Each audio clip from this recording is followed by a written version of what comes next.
बंगाल झारखंड में कोयला माफियों पर ईडी का एक्शन है। 100 से ज्यादा अधिकारियों ने कई ठिकानों पर मारा छापा। 40 से अधिक स्थानों पर छापेमारी की गई है। पश्चिम बंगाल के दुर्गापुर, पुरुलिया, हावड़ा और कोलकाता शामिल है। अवैध कोयला खनन, परिवहन और भंडारण से जुड़े मामले में कार्रवाई की जा रही है। छापेमारी के दौरान भारी मात्रा में कैश और ज्वेलरी बरामद की गई है। कोलकाता में बीसीसीआई के पूर्व सीएमडी समीरन दत्ता के ठिकानों पर रेड।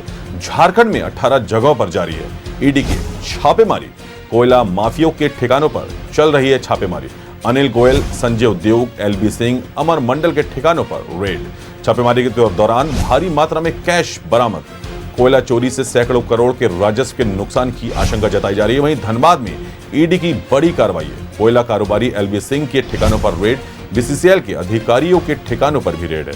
अनिल गोयल के टिकियापाड़ा वाले आवास पर भी रेड।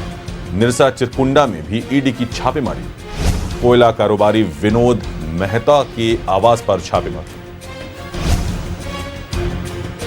धनबाद में कोयला कारोबारी साबिर अंसारी के ठिकानों पर भी ईडी की रेड। कोयला कारोबारी अनिल गोयल का पार्टनर है साबिर अंसारी। पुराना बाजार टिकियापाड़ा में चल रही ईडी की छापेमारी। धनबाद में कोयला कारोबारी दीपक पोद्दार के ठिकानों पर कई छापेमारी।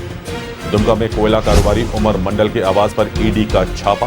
कोयला कारोबारी अमर मंडल से अधिकारी कर रहे हैं पूछताछ। सबूत जुटाने में जुटी ईडी के 10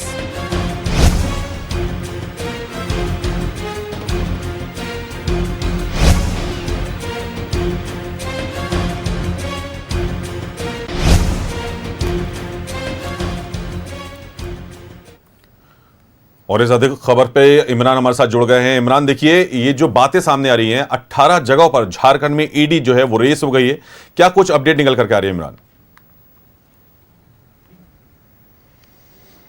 देखिए, सुबह से ही लगातार ईडी के टीम के द्वारा जो है अलग अलग ठिकानों पर जो है वो कार्रवाई की जा रही है। इससे पहले भी हमने कई तस्वीर दिखाई और कई जगहों की जानकारी दी कि किस तरह से ईडी जो है परत दर परत कोयले से जुड़े मामले को लेकर के जो है वो लगातार जांच कर रही है। अब तक जो जानकारी मिल पाई है कि तकरीबन 100 करोड़ रुपए से अधिक के नुकसान को लेकर के यहाँ पूरी कार्रवाई शुरू की गई है। लेकिन अब जो ईडी को जो जानकारियां मिली है और जो चीजें बरामद की गई है, उससे यह कहना गलत नहीं होगा कि जो ईडी का आकलन है उससे आगे बढ़ करके जो है इस वक्त धनबाद में ईडी के द्वारा जो है वो दबिश दी जा रही है। चाहे वो बड़े से बड़े कोयला कारोबारी है जो प्रमुख रूप से धनबाद में कोयले का व्यवसाय करते हैं, अनिल गोयल हो या फिर अन्य के ठिकाने हो, तमाम लोगों के ठिकाने पर इस वक्त जो है ईडी के दबिश जो है वह बनी हुई है। और ऐसे में इस पूरी कार्रवाई को लगातार आगे बढ़ाया जा रहा है। अब तक न सिर्फ झारखंड बल्कि झारखंड के धनबाद और दुमका में यह पूरी कार्रवाई चल रही है, बल्कि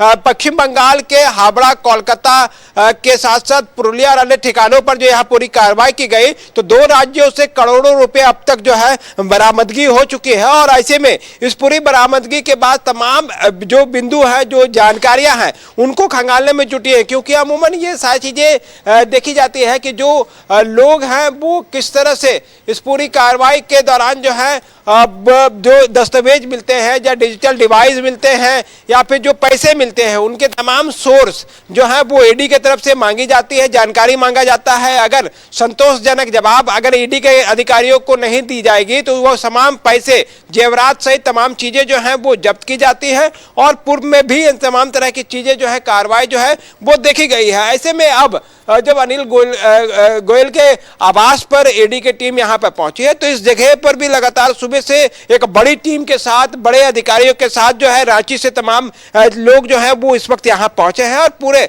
परत दर परत तरीके से तमाम बिंदुओं को जो है वो खंगाला जा रहा है। अब तक इस छापेमारी के दौरान जो है कई महत्वपूर्ण जानकारी जो है वो प्राप्त होने की बातें जानकारी मिल रही है। और ऐसे में अब तक जो बताया जाता है कि अनिल नामक जो व्यक्ति है, जो व्यवसाय है, वो कोयले के सबसे बड़े व्यवसाय में से एक माने जाते हैं। धनबाद में इनका अपना वर्चस्व है, अपना दबदबा है, कोयले के क्षेत्र में बड़े व्यवसाय के रूप में इनकी पहचान है। और ऐसे में जब ये पूरे सिंडिकेट के खिलाफ ईडी ने जब छापेमारी की तो ना सिर्फ व्यवसाय बल्कि बीसीसीएल के अधिकारी के साथ साथ कई ऐसे कर्मी जो हैं इस वक्त ईडी के रडार पे है, जद में है, जांच में है, जो लोग इस पूरे सिंडिकेट को चला रहे थे। तो ऐसे में आने वाले दिनों में कई लोगों पर जो है वो गाज गिर सकती है। सुबह में जब छापेमारी की गई तो कईयों के ठिकाने पर जब ईडी की टीम पहुंची तो उसे घुसने के लिए, रोकने के लिए जो है वहां के अपने पालतू कुत्तों का सहारा लिया गया। लोकल टीम को, लोकल थाने को इस पूरे मामले की जानकारी दी गई पुलिस के द्वारा, माफ कीजिएगा ईडी के द्वारा। उसके बाद लोकल थाने के पुलिस पहुंची और ईडी की टीम पहुंची और ज्वाइंट रूप से उस घर तक प्रवेश कर पाई है।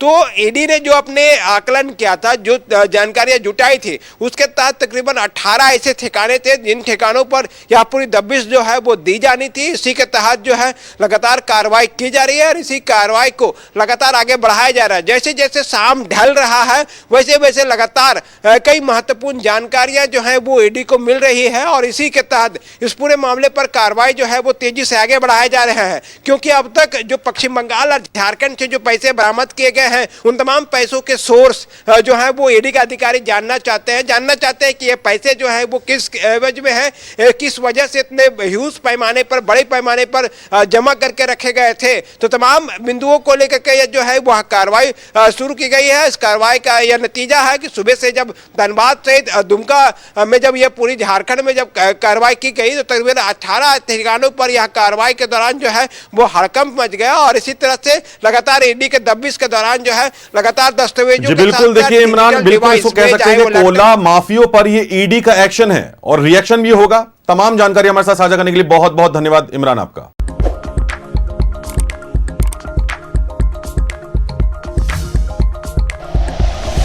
Like and share videos, subscribe करें हमारा चैनल और प्रेस करें बेल आइकॉन। न्यूज़ 11 भारत, सच है तो दिखेगा।